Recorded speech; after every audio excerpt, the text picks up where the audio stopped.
ముందుగా మీకందరికి కూడా చెప్పాల్సింది ఏంటంటే ఒక విషయం ముందు కాంగ్రెస్ పార్టీలో నమ్మదగ్గ వ్యక్తి ఎవరంటే మీరని నిన్న ముందు వీళ్ళందరూ కూడా చెప్పినా నేను ఎందుకు చెప్పినా అంటే ఈ దేశ రాజకీయాలపైన కానీ రాష్ట్ర రాజకీయాలపైన కానీ ఆర్థిక సామాజిక పరమైన పరిపూర్ణమైన అవగాహన ఉన్న వ్యక్తి మీరు అందుకే తప్పకుండా అన్న వస్తాడు మన సమస్యలు వింటాడని చెప్పిన ఆ రకంగానే మీరు వచ్చినందుకు కూడా యావత్ తెలంగాణ నిరుద్యోగుల తరపున ప్రత్యేక ధన్యవాదాలు తెలియజేస్తున్నాం అయితే జాబ్ క్యాలెండర్ నేను ఎక్కువ 4 పాయింట్లే మాట్లాడతాం జాబ్ క్యాలెండర్ అని చెప్తూ ఇప్పటి వరకు కూడా జాబ్ క్యాలెండర్ ఇచ్చిందని మేమందరం కూడా చాలా ఆనందపడితే జాబ్ క్యాలెండర్ ఒక్క నోటిఫికేషన్ కూడా ఈ రోజు వరకు ఇవ్వకుండా తత్సరం చేస్తూ జాబ్ క్యాలెండర్ తత్సరం చేస్తూ నా పేరు ఎం రవికుమార్ కోడంగల్ నాది సీఎం ఊరే నాది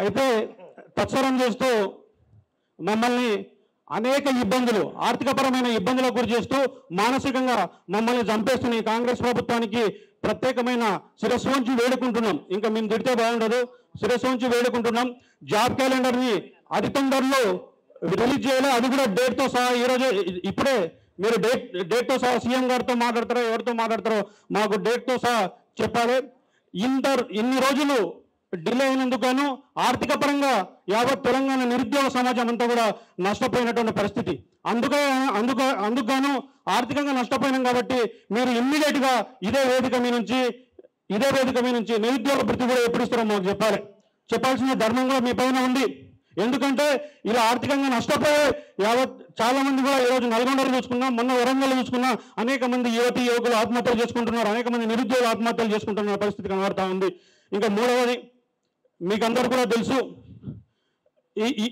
ఈ తెలంగాణలో మొత్తం కూడా ఎక్కడైనా సీఎం గారు 60,000 ఉద్యోగాలు అని చెప్తా ఉన్నారు సరే 60,000 ఉద్యోగాలు ఇచ్చారా లేదని ఏ నిరుద్యోగిని అడిగినా చెప్తారు నేను మళ్ళీ దాని లోపల పోదలుచుకోలేదు కానీ మిగతా 1,40,000 ఉద్యోగాలు ఒకేసారిగా మీరందరూ రిలీజ్ చేసేందుకు 30,000 అని ఒకటి చెప్తారు 40,000 అని ఇంకోటి చెప్తారు 23,000 అని ఇంకోటి చెప్తారు 32,000 అని ఇంకోటి చెప్తారు అంటే ఇంతమంది ఒకరొక రకమైన స్టేట్మెంట్ కాకుండా ఒకే స్టేట్మెంట్ పైన ఇప్పుడు మీరు ఒకే స్టేట్మెంట్గా ఎన్ని రిలీజ్ చేస్తారు 1,40,000 రిలీజ్ చేస్తారా లేకపోతే ఒక ఉద్యోగం రిలీజ్ చేస్తారా ఏదన్నా మాకు ముక్త కంఠంతో చెప్పాల్సిన ధర్మం మీ పైన ఉంది ఆ తర్వాత మీరు మాకు ప్రభుత్వానికి చాలా గ్యాప్ పెరిగింది ఎంత గ్యాప్ పెరిగిందంటే ఇంకా ఢిల్లీ నుంచి హైదరాబాద్ ఎంత గ్యాప్ ఉందో అంత గ్యాప్ పెరిగింది దాదాపు చాలా గ్యాప్ పెరిగింది సో ఆ గ్యాప్ పెరిగింది కాబట్టి మీరుగా తప్పకుండా ఇనిషియేట్ తీసుకొని సీఎం గారితో అతి తొందరలోనే మాకు ఒక 10 మందితో మాత్రం మీటింగ్ అరేంజ్ చేయాల్సిందిగా కోరుతా ఉన్నాను దీనిపైన మేమందరం కూడా తప్పకుండా సీఎం గారితోనే మాట్లాడేందుకు అవకాశం ఉంటుంది భారత రాజ్యాంగాన్ని పట్టుకొని కాశ్మీర్ నుంచి కన్యాకుమారి వరకు తిరుగుతున్నటువంటి రాహుల్ గాంధీ గారు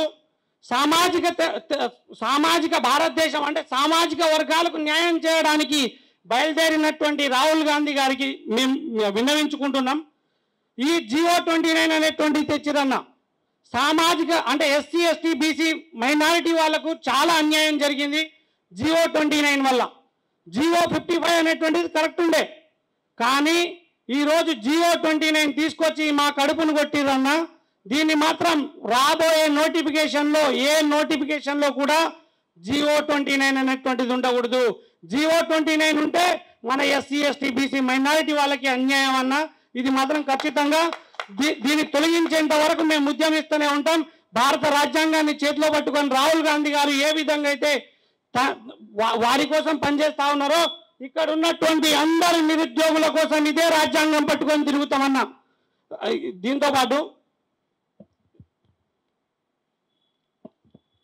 మేనిఫెస్టో అన్న ఇది మేనిఫెస్టో కాంగ్రెస్ పార్టీ ప్రభుత్వం ఇచ్చినటువంటి మేనిఫెస్టోలో ఫస్ట్ మనకు యూత్ డిక్లరేషన్ అనేటువంటిది ఇచ్చారన్న సరూర్ నగర్లో గౌరవ మన ప్రియాంక గాంధీ గారు సో ఇందులో ఉన్నటువంటి పాయింట్స్ అన్న 2వ పాయింట్స్ నుంచి మనం మొదలు పెడితే మొదటి ఏడాదిలోనే ఈ పాయింట్ ఎందుకు చెప్తున్నా అంటే మీరు ఆ రోజు వీడియోలో ఒక మాట అన్నారు మొదటి ఏడాదిలోనే 2 లక్షల ఉద్యోగాల ఇది అసంభవం అన్నట్టు మీరు ఆశ్చర్యపోయారు కానీ ఈ యొక్క మేనిఫెస్టోలో ఈ 2.1 అనేటువంటి పాయింట్లో పొందుపరిచిరన్న మొదటి ఏడాదిలోనే 2 లక్షల ప్రభుత్వ ఉద్యోగాల భర్తీ, మొదటి ఏడాదిలోనే SC SC BC minority backlog పోస్టుల భర్తీ, జూన్ 2 నుంచి అన్ని శాఖల్లో ఖాళీలతో జాబ్ క్యాలెండర్, సెప్టెంబర్ 17 లోపు నియామకాలు కంప్లీట్ చేస్తారని. నిరుద్యోగ భృతి ఇస్తామన్నారన్నా, ఇది దగా, ఇది చాలా మోసం అన్నా. నిరుద్యోగ భృతి అనేటువంటి 18 నెలలు గడిచింది, 40 లక్షల మంది ఉన్నాం. మీరు 18 నెలల నుంచి ఇచ్చుకుంటే 72,000 రూపాయలు అప్పున్నారు మా అందరికీ. ఒక్కొక్కరికి 72,000 అప్పున్నారన్నా. ఇది మాత్రం తీర్చాలనేటువంటిదిగా కోరుతా ఉన్నాం. దాంతోపాటు ఇప్పుడు మేనిఫెస్టోలో జాబ్ క్యాలెండర్ అనేది ఇచ్చారన్న. ఇది మేనిఫెస్టోలో ఉన్నటువంటి జాబ్ క్యాలెండర్, ఇది దగా బోగస్ క్యాలెండర్ అయిపోయిందన్న. దాంతోపాటు గౌరవ ఆర్థిక శాఖ మంత్రి డిప్యూటీ సీఎం అయినటువంటి బట్టి విక్రమార్క గారు, ఎందుకంటే మేము నమ్మినాం ఒక బడుగు బలహీన వర్గానికి చెందినటువంటి బిడ్డకు అన్ని తెలుస్తాయని నమ్మినాం.